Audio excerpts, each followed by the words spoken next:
Welcome to the Please Subscribe show. I've left my QR for my PayPal. If you'd like to fund the channel, then please give. Enjoy the show. All right, looks like they closed down this old school 7-Eleven, and we're headed to Kia.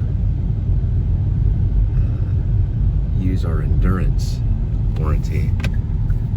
Do a little bit of maintenance.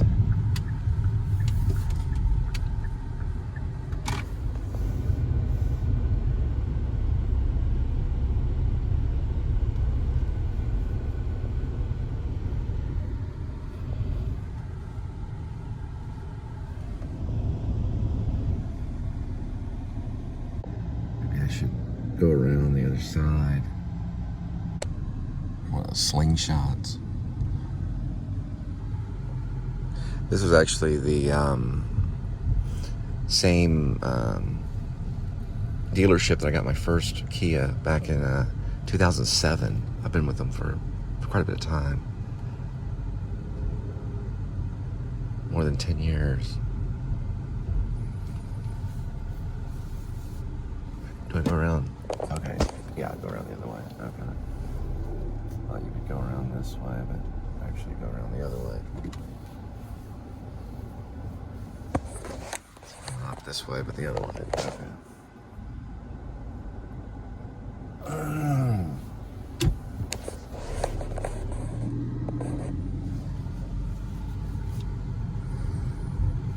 Alrighty then.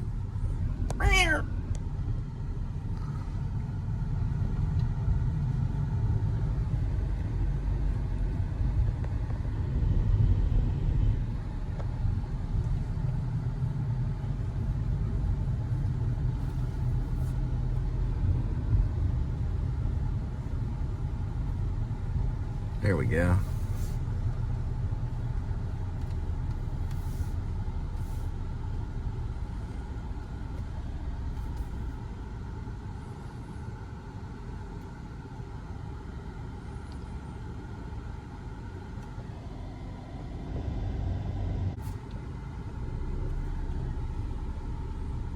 Going in. All right, they said they're backed up about, I don't know, 2 or 3 hours with service stuff, so we're using Endurance Auto on it for the old oil change. And check out this old 7-Eleven that's being repaired.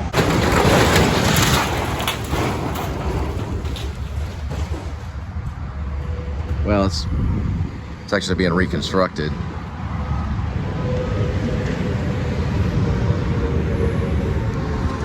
Old school 7-Eleven. It's been here for a long time. They were kind of mean to Linda one time when she went in there. It was a while back. Maybe like almost a year ago, I guess. And they were kind of rude to her. I don't know what it's going to be now, though.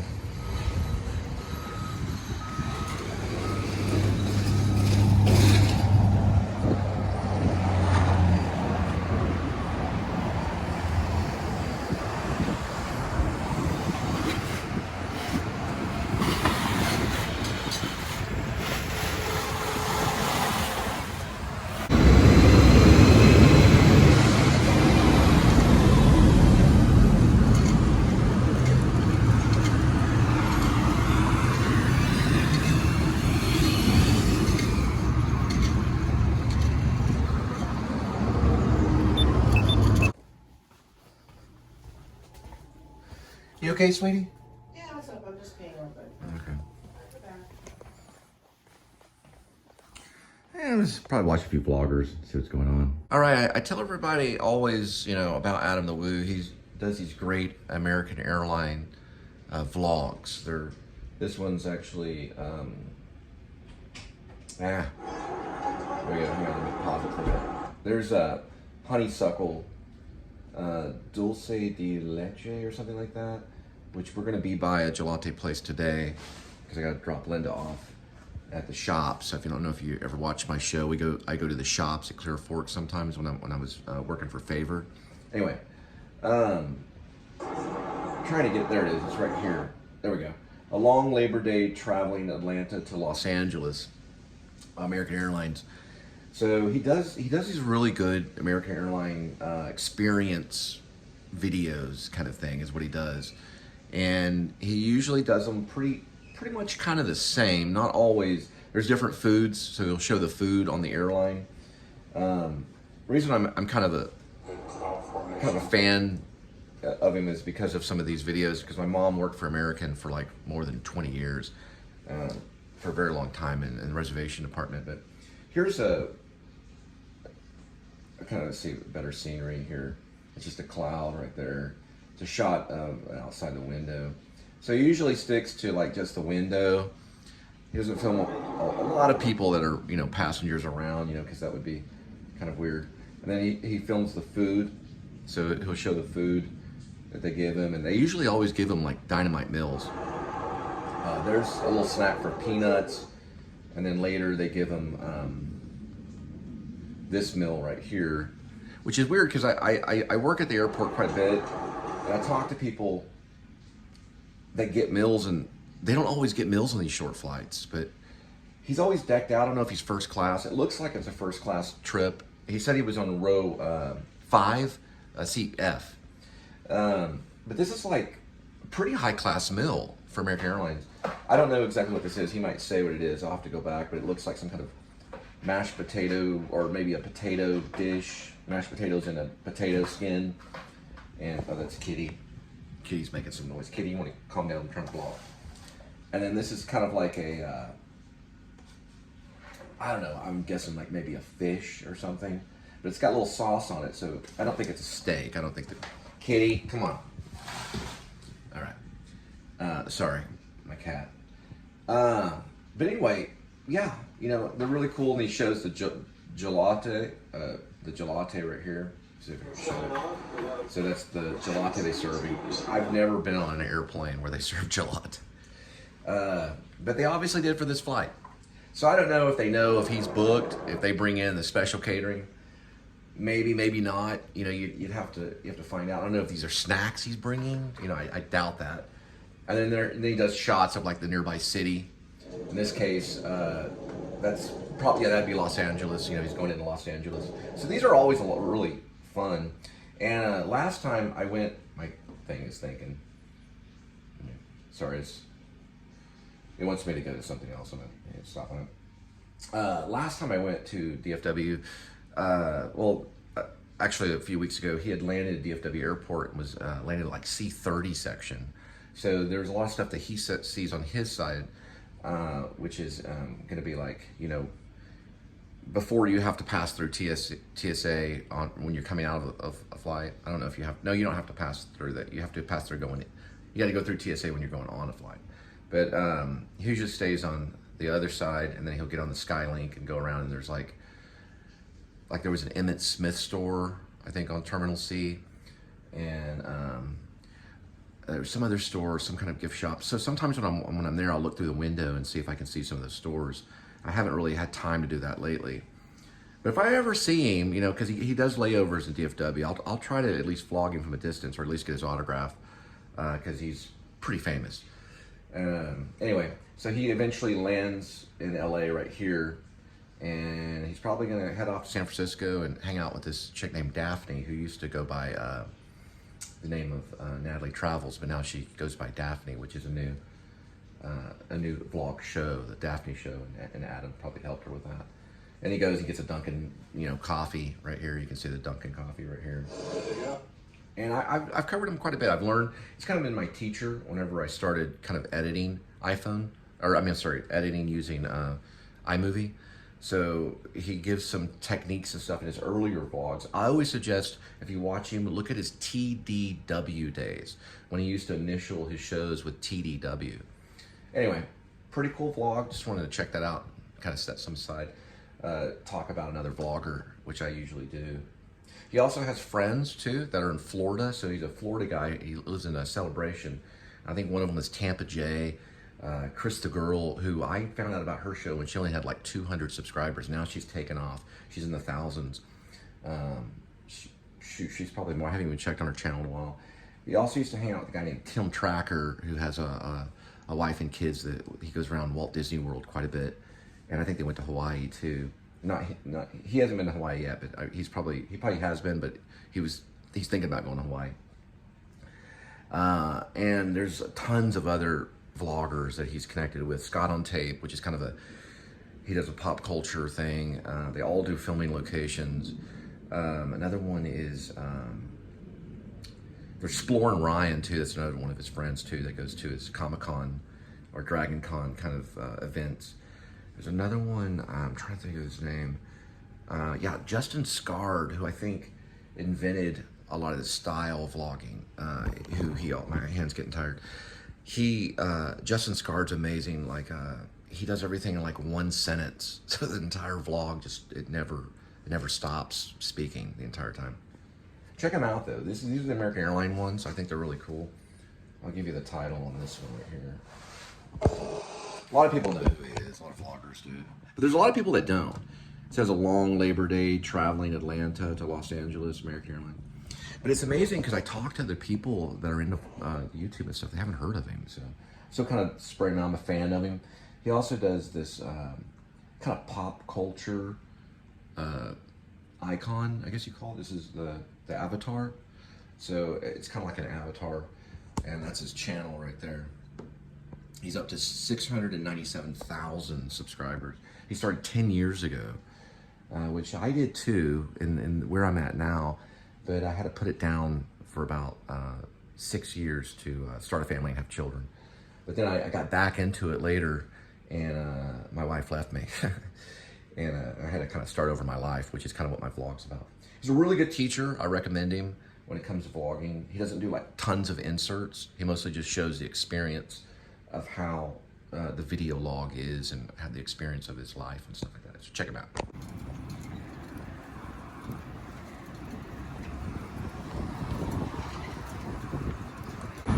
And there's one of the first drive-through only McDonald's in our nation. It's right here in West Settlement. It's you just pick it up. There's a standing room in there, but there's no inside eatery. It's like an experimental McDonald's. It's pretty cool. Been in there a few times.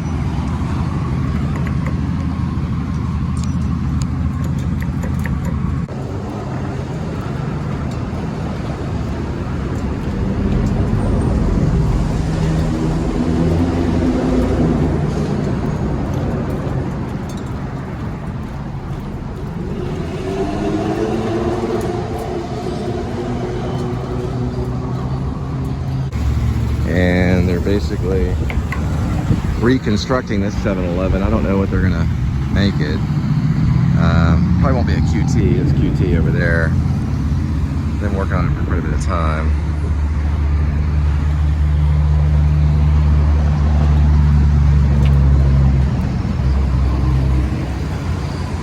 See the old Shell sign right here. But it was a 7-Eleven not that long ago. And Linda had gone in there one time and they were kind of rude to her a little bit. And I don't know. I'm sure they'll recover. Rarely do 7-Elevens ever really close though. That's the thing. It's crazy.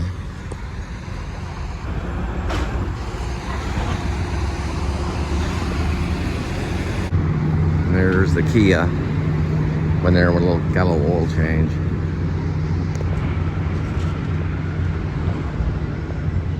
Looks like it went pretty smooth. I usually check it before I leave, but I'll check it down the road. Everything's okay. All right. Go ahead. Go this way. This little tag number here. All right. So I highly recommend Endurance warranty. I don't know if you ever used them, but they're a little over like $100 a month, but you can redeem oil changes. It's really cool. It's like I don't know, it's extended warranty package that I used to work for a company that did extended warranties for vehicles, but also for they did it for I can't remember electronics and auto. So it was warranties for electronics and automobiles. But they're actually really good. I was a little sketchy on them at first. And then I got a hold of Mom because she found out about them. And she recommended them. So I was like, okay, cool. And right back, I gotta check something real quick. They were a little bit rushed today. They get a lot of orders. And things get a little ambiguous, you know. There's not like a how much time again, you know, that kind of thing. Anyway, they got a service technician, and we'll be dropping Linda off at a job interview. She's looking at this stuff, and I've got a few coming up myself. I decided not to just do commission only. So this other one that's a sales position, they are talking about a sign-on bonus of $4,000, and I think that's probably fair. A lot of places don't do that kind of stuff. They just kind of like jump on board. But if they're going to do $4,000 sign-on bonus, I'm definitely going to be studying that material.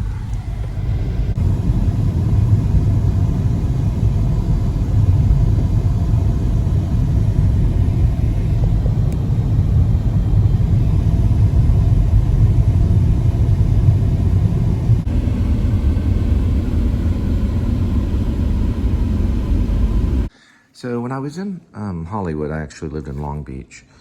Diane Salinger recommended this book to me. I'm going to read another passage from it. It's on method acting. It's Dwight Easty. It might be hard to find, but it's the classic actor's guide to the Stanislavski technique as practiced at the actor studio. So I'm going to read a little bit about it. Here it says, practiced by such actors of stature as Marlon Brando, Robert De Niro, Julie Harris, Dustin Hoffman, Ellen Burstyn. I met Ellen Burstyn. Not to mention the late James Dean. Diane said that she thought that I was like James Dean. She said that. But Diane Salinger studied with Stella Adler. And this method offers a practical application. That's what I like about it. It's a practical application of the renowned Stanislavski technique. So they take from the technique. Now, if you're an actor, you probably eventually, sometime in your life, you want to kind of go over 3 books. Even Nick Nolte did an interview where he talked about these books. And one time Nick Nolte was having like a sobering experience. And he locked himself in a bedroom, I think at his mom's house, and just read these Bibles to the actor, basically, coming out of the Moscow Art Theater, a guy named Stanislavski. And these are the 3. So this one's good because the actor always prepares. This will talk about technique, breathing, stage, like staging, you know. He goes over a lot of the magic things like that, then building a character. He goes over a lot of stuff too. I'm actually probably in need to renew reading a lot of this stuff. And then, of course, creating a role. So, but right now, I'm just going to take a peek at this one, and we'll talk about it a little bit later. So I am reading this. I haven't picked it up. I picked it up when I was in Los Angeles, where really I was in Long Beach, California. I lived on North Atlantic at a place called Paradise Gardens. Had a little basement. You could park your car. It was cool. It looked somewhat earthquake proof. And also I could jog next door to the aqueducts. You ever seen the movie Drive with Ryan Gosling? You know, the aqueducts where they're driving around. Also in Greece. If you ever seen the movie Grease, they drive around on the aqueducts. Well, I used to jog on the sidewalk on them, and then go back and read this book and schedule auditions in Hollywood. That's how I met Diane Salinger, and then she recommended this book. But I did write something. So I used to always write stuff to Diane too, do little monologues and stuff like that. So she knew I was also a writer. So I wrote this, which I thought was interesting. I must have been inspired when I wrote it. So it says, to be an actor is to have only one wing. The other belongs to life. Together, They flutter in unison and take flight. I wrote that, and I'm really impressed. But anyway, I didn't put a year by it, so I don't know when I wrote it. But that's my signature, and that's what I wrote. So I believe it's just really connected to life, you know? And also you have to learn to live life. That's why I love the vlog so much. And then I put down inner life only, exclamation, this little thing here, let it ride, and then find the groove. And that has something to do with something we were studying in Texas Wesleyan. When you use your life only, right? Don't worry about what you look like. Don't worry about your appearance, you know? I mean, don't be a slob, you know? They say Marlon Brando kind of was in a way, but don't try to win the audience over with your appearance, or use your life only is my kind of note to the actor, you know? Your life only. That's why I say inner life only, you know? Focus on you, right? And that may not be completely correct for every actor. Let it ride is just kind of like let it go. Just go with it. Eventually, you're going to have to step out on stage or step out in a studio or get in front of the camera, and you just let it ride. Eventually, you get to that point, okay? You do a lot of prep work, a lot of studying, a lot of reading when you can. Find out what the character is, and then let it ride. And then I put another thing about finding the groove is like finding the moment. I don't know if I spelled groove right. I might have to go back and respell that, but Grove, that was supposed to be groove. Let me look at the spelling on that. Are you okay, kitty? Is your leg okay? You don't want to talk right now? He hurt his leg the other day. Are you still? Yeah, it got caught in the door, but he's okay. Are you still scratching it?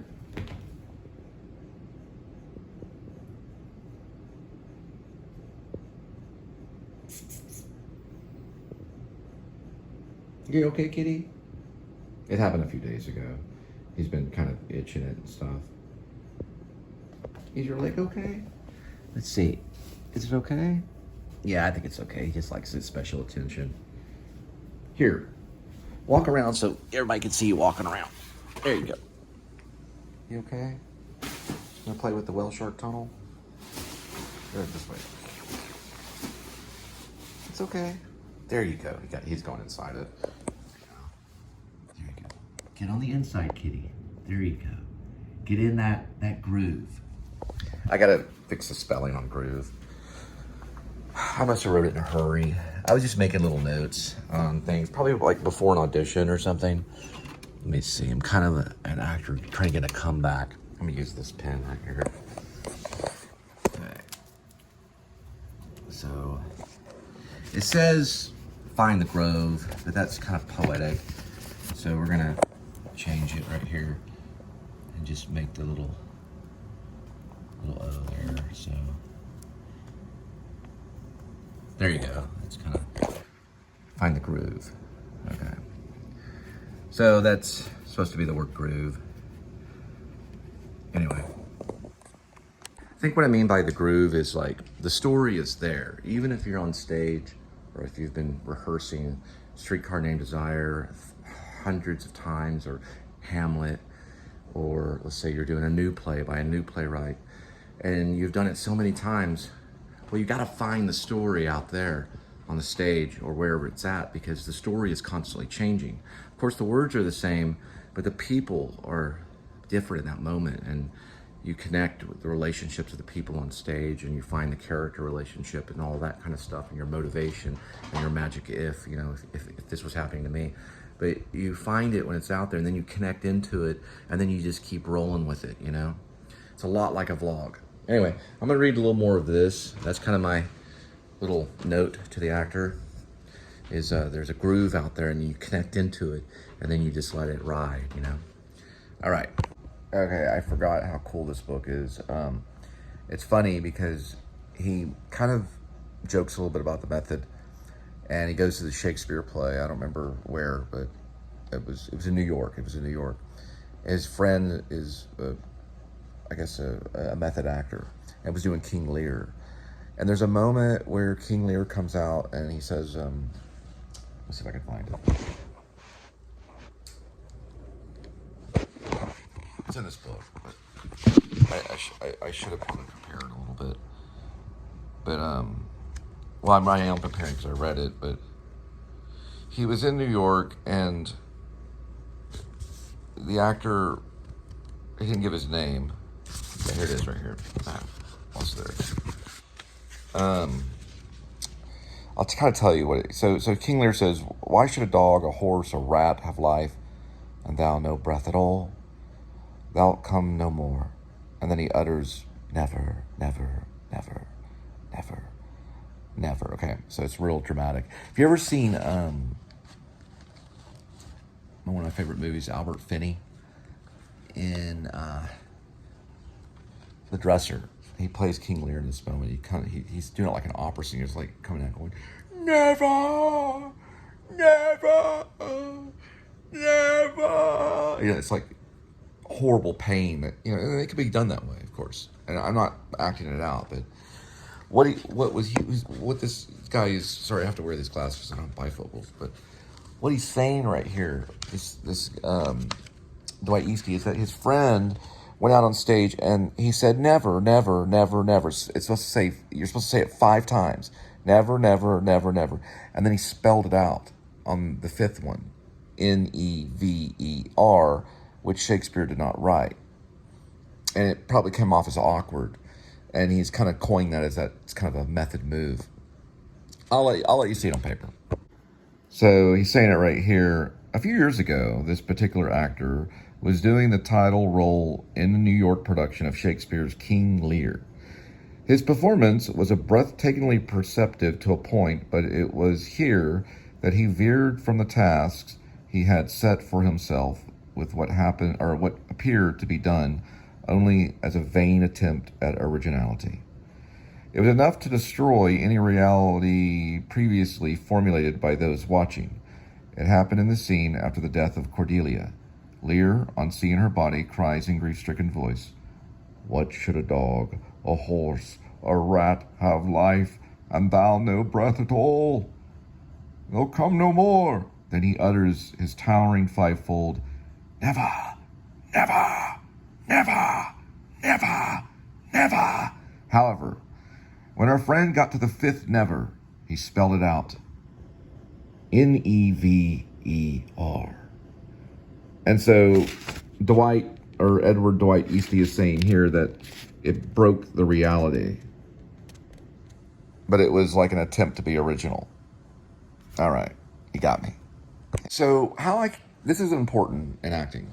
And my teacher, Marjorie Hayes, who pretty much told me, you know, Cole, I don't know if you should be an actor. And then she said, I think you're a great director. I think you'd be a great director and then writer or whatever.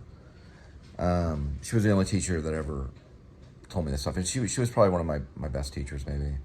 She studied with Polish director Jerzy Grotowski.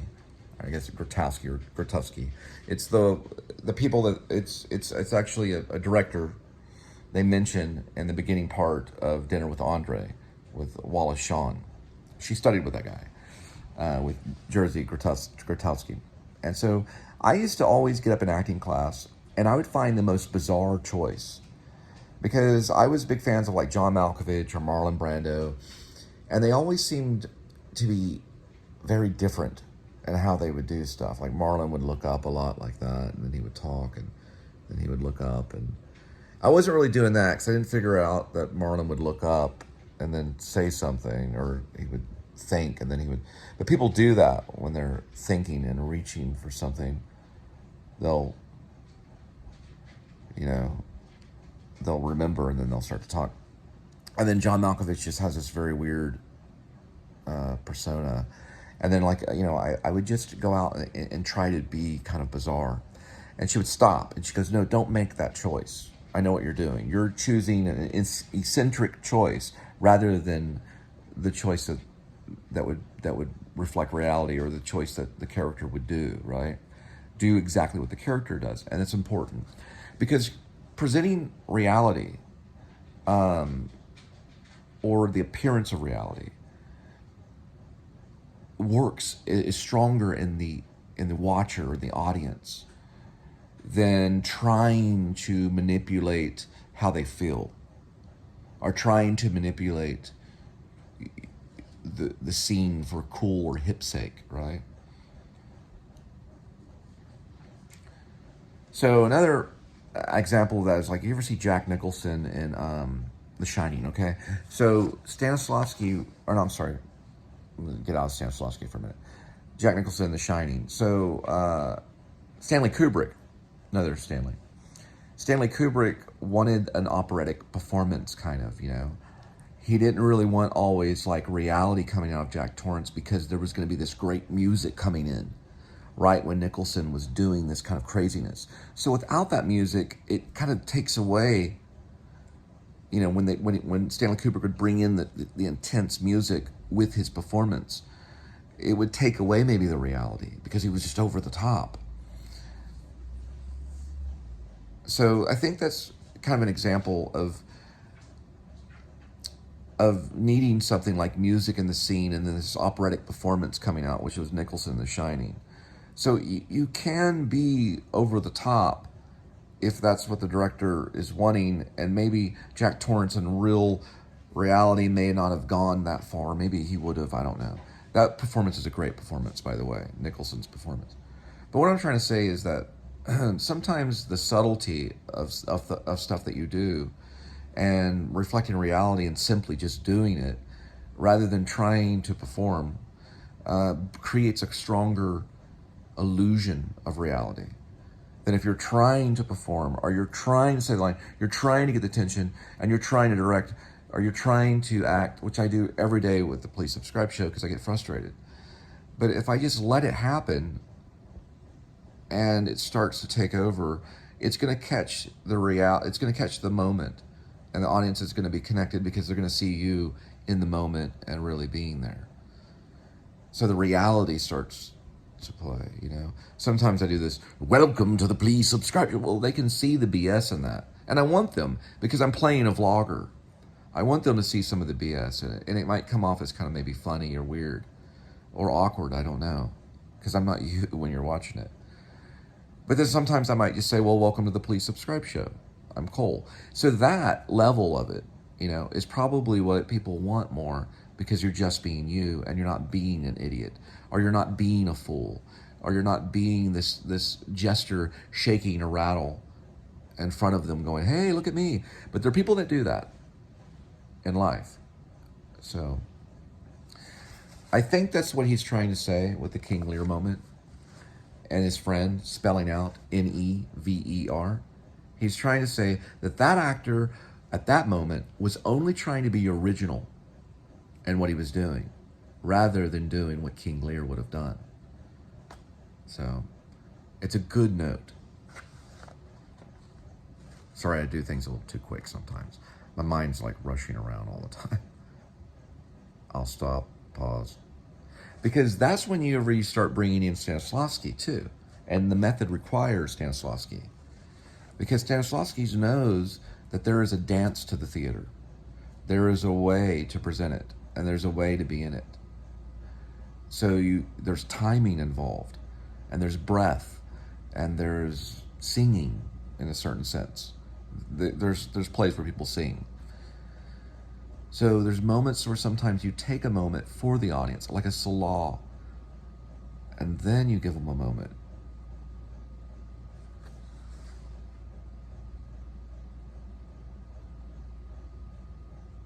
All right, I found something kind of cool too about the mystery of the method, okay?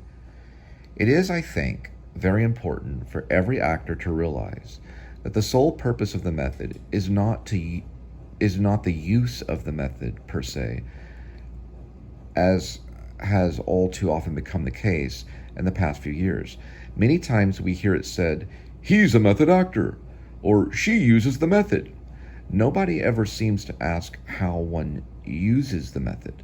How and why it is used should be the main objective for the actor. Too often we get the feeling that the method is using the actor instead of the reverse. It must never become anything except a procedure, an expedient road for each actor to find his own way toward ultimate truth in his art. That was a cool little passage. It's on page 8. That's a pretty good breed. Still working on it. You okay, kitty?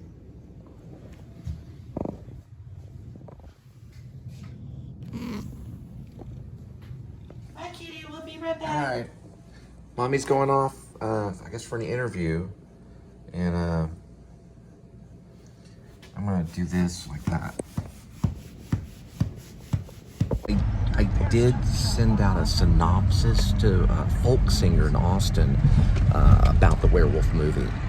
So she probably got it. I know she's real busy because she also sings and things like that. So the Grace, aka Werevlog, synopsis has been sent to Austin to a folk singer. So everybody I've mentioned that's on board and stuff like that, they can get real excited about that. All right, now we're headed to Benbrook, right? Benbrook? Yes, right there.